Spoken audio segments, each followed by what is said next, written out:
ओबीसींच्या शिष्टमंडळासोबतची सरकारची बैठक सुरू झाली आहे। सह्याद्री अतिथीगृहावर ही बैठक सुरू झाल्याचं पाहायला मिळतंय।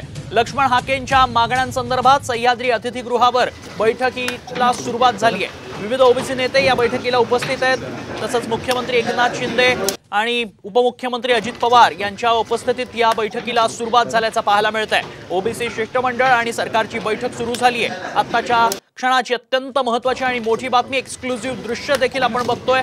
छगन भुजबळ देखील या बैठकीला उपस्थित आहेत। तसंच मंत्री उदय सामंत, धनंजय मुंडे हे देखील या बैठकीला उपस्थित असल्याचं पाहायला मिळतंय। राज्यातील विविध नेते मंत्री या बैठकीला उपस्थित आहेत। एक्सक्लुझिव्ह दृश्य आता आपण साम टीव्हीवर पाहतोय। बैठकीला छगन भुजबळ, पंकजा मुंडे, प्रकाश शेंडगे, धनंजय मुंडे, अतुल सावे, भाजपचे आमदार गोपीचंद पडळकर हे देखील उपस्थित आहेत। मुख्यमंत्री एकनाथ शिंदे आणि उपमुख्यमंत्री अजित पवार यांच्या उपस्थितीत बैठक सुरू झाली आहे। लक्ष्मण हाकेंचे 6 समर्थकांचं शिष्टमंडळ या बैठकीला उपस्थित आहे। ओबीसी आरक्षणाला धक्का लागणार नाही हे सरकारनं लिहून द्यावं अशी मागणी लक्ष्मण हाकेंनी केली आहे। शिवाय गेल्या 6 महिन्यात दिलेल्या कुणबी नोंदी रद्द कराव्यात अशी ही मागणी आता हाकेंनी केली आहे। त्यामुळे या बैठकीत नेमकं काय घडतं, सरकार या मागण्या मान्य करतं का हे पाहणं अतिशय महत्त्वाचं असणार आहे। एक्सक्लुझिव्ह दृश्य सध्या आपण साम टीव्हीवर पाहतोय।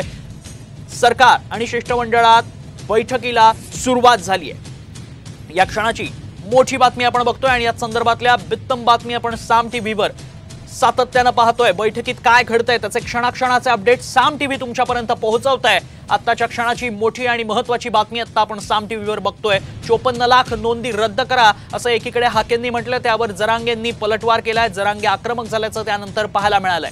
अधिक माहिती जाणून घेणार आहोत आमचे प्रतिनिधी सचिन गाड सध्या आपल्या संपर्कात आहेत। सचिन, बैठकीत काय घडतंय? नक्कीच बैठकीला आताच काही वेळापूर्वी सुरुवात झालेली आहे आणि ज्या काही ओबीसी शिष्टमंडळाच्या मागण्या आहेत त्या त्यांनी सांगण्यास सुरुवात केलेली आहे।